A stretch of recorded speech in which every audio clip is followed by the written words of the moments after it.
You've had days like this, maybe even weeks. You didn't run a marathon. You didn't carry boxes. You didn't deal with major drama. You just lived. Went to work, answered emails, picked up groceries, checked your phone, made dinner, maybe even sat on the couch. And yet, when night came, you were exhausted. Not the kind of tired that melts into sleep, but the kind of tired that collapses into wakefulness. Your body ached for rest, but your brain didn't get the memo. You closed your eyes, and suddenly, everything was loud. The forgotten to-dos, the unresolved tension, the feelings you didn't have time to feel.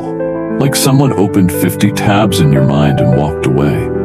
And you whispered to yourself, half annoyed, half confused, I didn't even do that much today. That's the invisible load. It's not just what you do, it's what you carry, mentally, emotionally, unconsciously. The decision fatigue, the unspoken worries, the anticipatory stress, the unfinished loops running quietly in the background of your day like computer overheating even though no programs are open. The invisible load is why you can't sleep even when you're not stressed. It's why people with relatively calm lives still feel overwhelmed. It's why rest doesn't come easily. Not because your life is dramatic, but because your mind is saturated. And what's worse, no one sees it. Not even you. You think, I'm fine, nothing's wrong. I'm just a little tired. But that tiredness isn't physical. It's cognitive weight. You're carrying the mental checklist of the household, the emotional atmosphere of your partner, the unspoken needs of your parents, the performance pressure of your job, the financial uncertainty you're pretending not to think about, the worry about the future, the regret about the past, the unread messages, the unanswered texts, the appointments, the birthdays, the health concerns you haven't Googled yet because you're too afraid. And it all lives in you, silently, invisibly. Until the lights go out, then it speaks. The brain, unbothered all day by noise and tasks, finally gets quiet. And that's when the load shows up. Not with a shout, but a slow pressure. A list, a loop, a sentence you said 3 weeks ago, a bill you forgot to pay, a memory you thought you buried, a decision you still haven't made, a conversation you're rehearsing in your head for the 15th time. It's not insomnia, it's emotional backlog. And unless we learn to name the invisible load, to honor its weight, to trace its roots, we'll keep trying to fix our sleep with the wrong tools. Because you can't fix this with magnesium, or a better pillow, or one more podcast on productivity. You fix this by acknowledging, my mind is full of things I've never processed, and maybe I don't need to do more. Maybe I need to feel more, to listen, to tend, to offload, not onto others, but into safe spaces. Spaces like this.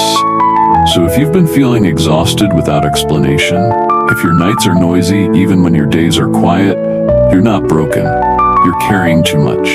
And no one taught you how to put it down. That's what we'll explore together in this episode. Not just how to sleep better, but how to lighten the load. The myth of I'm fine, how emotional denial keeps you awake. I'm fine. It's the most overused lie we tell ourselves. We say it to others, sure, but more dangerously, we say it to ourselves. Over and over, especially when things feel off, but not dramatic. When our hearts feel heavy, but we can still get through the day. When we wake up tired, but can still function. When we're irritated by everything, but we can still smile. So we say it. I'm fine. Because what else is there to say? We don't have time to fall apart. We don't want to sound dramatic. We don't think we have the right to be overwhelmed. We look at people around us who seem to carry more, suffer more, lose more, and we silence our own unrest in comparison. I'm fine. But here's what your body knows. You're not fine. You're just disconnected from what hurts. And every time you push that discomfort deeper, every time you override it with productivity or positivity or numbness, you don't get rid of it. You store it. Somewhere in the nervous system, it stays. The tight jaw, the shallow breath, the clenched gut, the restless legs in bed. That's not anxiety out of nowhere. That's emotion denied, for too long. We often think that physiological, and sometimes they are. But more often than not, your inability to sleep is your body trying to get your attention. Your body, after holding everything together all day, finally gets a quiet room, no interruptions, no external noise, and that's when it knocks. Are you ready to feel now? That's when your thoughts race. Not because you're weak or broken, but because you haven't had space to feel anything in weeks. You've been too busy holding it all in. So your mind gets loud when the world gets quiet. Your body releases what it held all day, and you call it insomnia. What if you stopped lying to yourself? What if you dropped the "I'm fine" script and started telling the truth? Gently, privately, honestly. You don't have to broadcast it. You don't have to unpack everything all at once. But maybe before bed tonight, you whisper something else. I'm holding a lot. I feel a little scared. I feel sad and I don't know why. I'm tired of pretending I don't need help. When you name it, you begin to release it. And no, that might not magically make you sleep like a baby tonight, but it tells your body we're not ignoring the truth anymore. And that message, that shift from denial to acknowledgement, is often the very thing your nervous system needs to begin softening.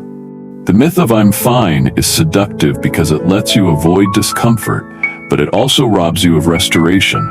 And the truth is, you don't need to be completely okay to rest. You just need to stop hiding from what's real. Because sleep doesn't require perfection. It requires safety. And safety starts when we stop lying to ourselves. Open loops and mental tabs. Why your brain can't shut down. Your brain is like a browser, and every task, every thought, every decision you postpone opens a new tab. Most of the time, you don't notice it. You're switching quickly, jumping from one thing to another. But the tabs don't close themselves. They stay open, quietly draining energy in the background. A friend you haven't texted back, a bill you meant to pay, a response you've rehearsed but never sent, a medical appointment you're putting off, a hobby you feel guilty for not returning to, a conversation you need to have. These are open loops, mental tabs that remain unresolved, unfinished, unprocessed. And they accumulate. 1 or 2 isn't a problem. 10, you can manage. But 50, 100, your brain becomes overstimulated by what you haven't completed. It starts sending signals: restlessness, anxiety, fatigue. And when you finally lie down trying to power off, your mind doesn't know how, because it still sees all the tabs, and some of them feel urgent. This is why you replay conversations at night. Why you suddenly remember something from 3 weeks ago. Why you feel the need to plan tomorrow in detail, even though you're already exhausted. Your brain is trying to complete loops, not because you want to, but because it doesn't like unresolved things. It wants closure, and you haven't given it enough during the day. So it works overtime at night. But here's the good news. You don't have to finish everything to rest. You just need to close the tabs emotionally. That means acknowledging them, writing them down, creating containers for them. You don't need to solve every problem before bed, but you do need to let your brain know, I've seen this, I've stored it, we'll come back to it. That's where evening rituals help. A brain dump, a simple list. These are the things I didn't get to, and that's okay. That small act tells your mind, I'm not ignoring you, I'm just putting you on the shelf for now. And even more than that, start noticing how many tabs you're opening during the day without meaning to. Are you consuming more information than you can process? Are you saying yes to things without deciding when you'll follow through? Are you avoiding small decisions, not because they're hard, but because they pile up with everything else? You don't need fewer responsibilities. You need fewer unclosed loops. Your brain was not built to handle constant fragmentation. It needs rest, yes, but before that, it needs resolution. And resolution doesn't always mean action. It means clarity. It means deciding, I'm not doing this right now. It means saying no. It means putting things down and trusting they will wait. So if you've been wondering why your brain won't shut down at night, ask yourself, how many tabs are still open? Not on your computer, in your mind. And what can you gently close, not with force, but with care? Because the quieter the mental browser, the easier it is to sleep. Emotional clutter versus task clutter. Different load, same toll. Most people recognize task clutter. It's the dishes in the sink, the unread emails, the errands you've postponed. It's the checklist that never ends, the calendar that feels like a trap. Task clutter is visible, tangible. It nags at you during the day. You can point to it and say, that's why I'm tired. But emotional clutter is trickier. It doesn't live in your inbox, it lives in your body. And unlike task clutter, you can't clean it up by checking something off a list. Emotional clutter is the argument you never resolved, the resentment you buried, the grief you minimized, the shame you never unpacked. It's the weight of stories you've been carrying for years, stories you never told, because you didn't think they mattered. Or worse, because no one ever listened when you tried. We tend to treat task clutter like the only legitimate reason for exhaustion. We say, I've had such a long day, and what we mean is, I did a lot. But you can have a day where you do very little and still feel wiped out, because internally you're managing a full emotional load. And just like task clutter, emotional clutter adds noise. It fragments attention, it taxes your nervous system, and it follows you into the night. This is why some people feel most anxious when they're finally still, when they take a vacation, when the house is quiet. The task clutter goes away, but the emotional clutter rises. It's no longer distracted by the next thing to do. It comes to the surface, raw and loud, because there's finally space for it to be heard. If you've ever said, I don't know why I feel this way, you're likely dealing with emotional clutter. Because unlike a messy desk, you can't see this mess clearly, but your body feels it, your sleep suffers from it. And unless you begin to give it language, it doesn't go away. So how do you clear emotional clutter? Not by fixing everything, not by turning your feelings into projects, but by honoring them. That starts with noticing. I'm feeling something, and I don't need to justify it. Then naming. This might be sadness, or anger, or fear. And finally, expressing, not necessarily to someone else, but to yourself, in a journal, in a walk, in a quiet moment where you let tears come without needing a reason. You don't need to understand the origin of every emotion to release it. You just need to stop pretending it's not there. The truth is, most of us walk around carrying both, a cluttered task list and a cluttered emotional world. And we think if we just get through the list, we'll feel better. But that's only half the equation. You can finish the tasks, you can have an empty inbox and still feel overwhelmed, because emotions don't organize themselves. They wait for you to notice them, and when you don't, they show up in your sleep. So tonight, as you reflect, don't just ask, what didn't I get done? Ask also, what am I feeling that I haven't felt? That's where real release begins. Not with doing more, but with feeling more, gently, bravely, honestly. The science of mental load and the default mode network. Here's something fascinating. Your brain never really shuts off. Even when you're not focused on a task, even when you're lying in bed, eyes closed, lights off, your mind is still active. Not just a little, a lot. In fact, there's a specific network of brain regions that light up when you're resting. It's called the default mode network, or DMN for short. And it might be the very reason why you struggle to sleep.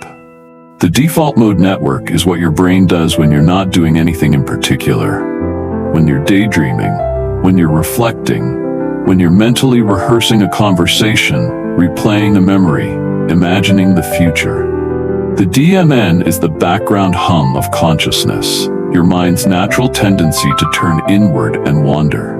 It's beautiful, it's creative, it's deeply human. But when your emotional or mental load is high, this network can become a trap.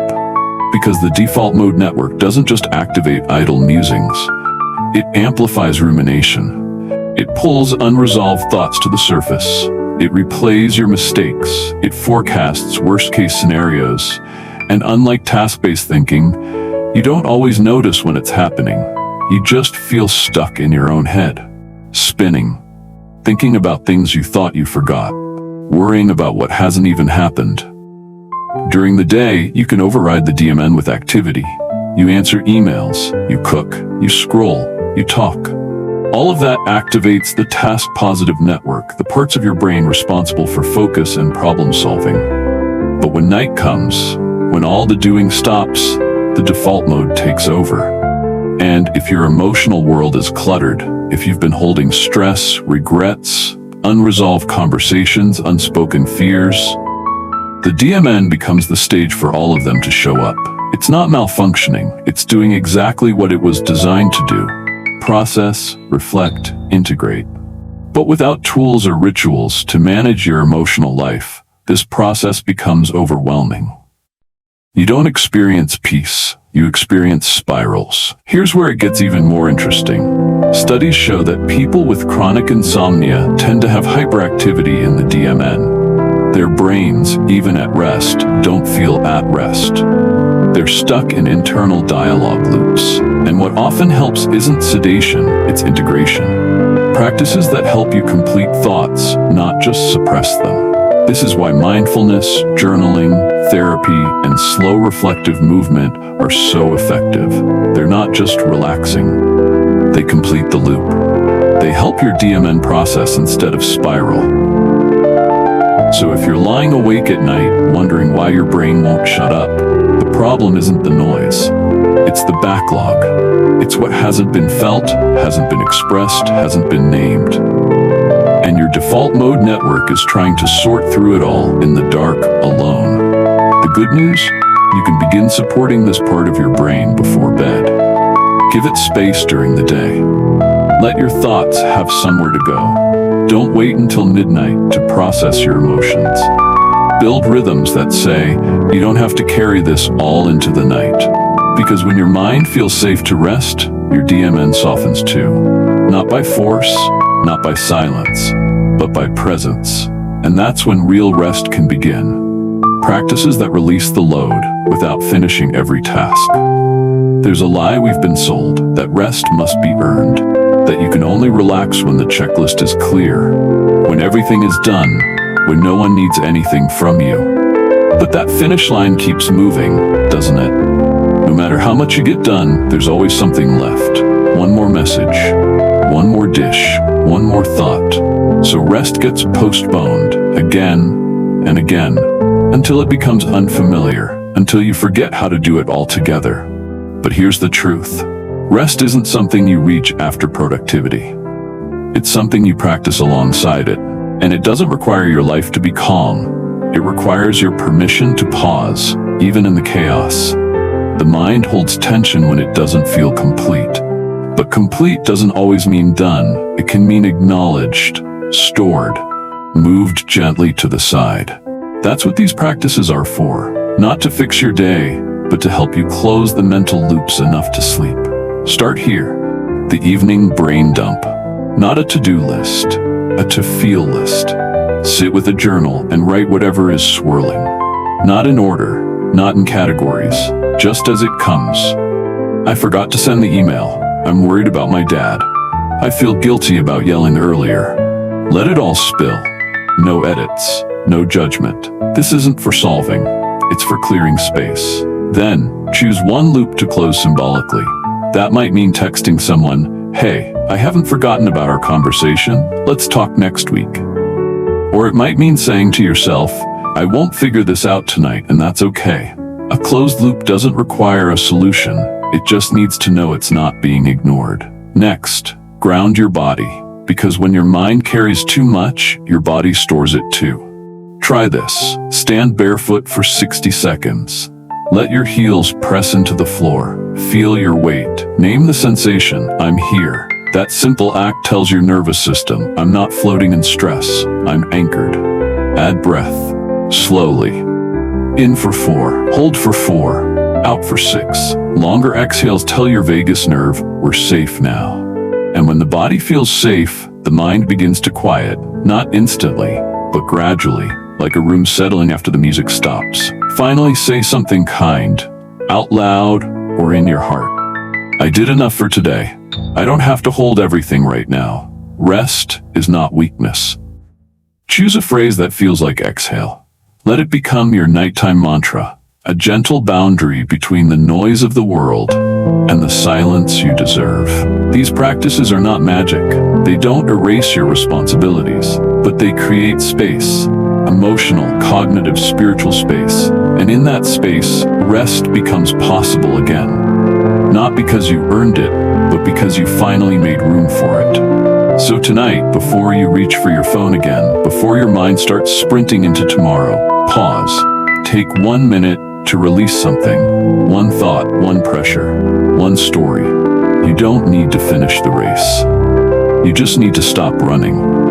Because sleep doesn't come when everything is done. It comes when you stop holding everything at once. Rewriting the story of enoughness. At some point in your life, you learned that rest must be earned. That unless you finished everything, said yes to everyone, proved your worth through your output, you don't deserve to relax. That idea didn't come from nowhere. It came from the world around you. From childhood moments where approval was tied to achievement. From workplaces that rewarded burnout. From a culture that equates busyness with importance. Slowly, that story became a script. And now, without even realizing it, you rehearse it daily. I haven't done enough to rest. I didn't accomplish much today, so I can't go to bed yet. Once I fix this, solve that, finish everything, then I'll relax. But that finish line keeps moving. Every time you reach it, it shifts. Because the story isn't about the tasks. It's about your belief that being still means being lazy. That doing nothing means you're falling behind. That unless you're hustling, you're failing. And so even when your body begs for rest, your mind says no, not yet. Not until you do more. Not until you become more. But here's the radical truth. You are enough, even when you do nothing. Your worth isn't tied to your productivity. It never was. You don't have to earn your place on this planet by running yourself into the ground. You don't need to exhaust yourself to prove you matter. You don't need to finish the list to be allowed to exhale. Rest is not a reward. It's a right. And sleep, real nourishing sleep, can only come when your nervous system believes you're safe. Safe to let go. Safe to stop striving. Safe to be. Not as a machine, but as a human. So how do you rewrite the story of enoughness? It starts with noticing the moments you tell yourself, I should be doing more. Don't fight it. Don't shame it. Just notice it. There's that story again. Then gently offer a new one. I did what I could today. That is enough. My body deserves rest even if my to-do list isn't finished. I am not a machine. I am allowed to pause. It continues with choosing different metrics. Instead of asking, was I productive today? Try asking, was I present? Did I connect? Did I breathe deeply, even once? These are not lesser measures. They are more human ones. And finally, it deepens with practice, because undoing years of performance-based identity takes time. But every time you go to bed without shame, every time you close your eyes without earning it, every time you whisper, I am enough, instead of I didn't do enough, you rewrite the story. Not just for yourself, but for everyone watching you. Your children, your partner, your friends. You teach them too that rest is holy, that sleep is sacred, that being, in all its quiet, slow, unproductive glory, is enough. Tonight, maybe you still feel like you didn't get everything done. But maybe you got something even better. You remembered what it means to be human. And that, my friend, is more than enough. So here we are. If you've made it this far in the episode, pause. Really pause. Place your hand over your chest. Feel that quiet thump. Still beating, still steady, even after everything you've carried today. You don't need to push anymore. Not tonight. This invisible load you've been holding, it doesn't define you, and it doesn't get to decide whether or not you're allowed to rest. Only you do. If tonight your mind starts spinning again, if you find yourself caught in the loop of thoughts, remember this: you are not behind. You are not broken. You are not weak for needing rest. You are simply human. And being human means holding many things: responsibilities, emotions, dreams, fears, but it also means laying them down, at least for a while, especially at night, especially when the world is quiet. Try the practices we explored. Do a gentle brain dump. Breathe deeper than you think you need. Tell yourself something kind, even if it feels foreign at first. The goal isn't to fall asleep instantly. The goal is to stop fighting rest. And when you do, sleep often comes more naturally than you imagined. If this episode spoke to you, if it reminded you that you're not alone in your struggle to quiet your mind, share it with someone else who might be carrying more than they let on. A friend who always says, "I'm fine," but seems tired. A parent, a partner, a coworker. Sometimes, just hearing "you're not the only one" can soften the load more than we realize. And if you haven't yet, make sure to subscribe so you won't miss the next episode in our Stress and Sleep series. We're just getting started, and there is so much more healing, clarity, and calm ahead. Leave a comment if something in this episode resonated. What is the invisible load you've been carrying lately? What small practice are you going to try tonight to make space for sleep? Thank you for being here. Thank you for choosing rest, even when it feels unfamiliar. You are worthy of sleep. Not later, not once everything is perfect, but now. Just as you are. We'll talk again soon. But for now, close your eyes and let go.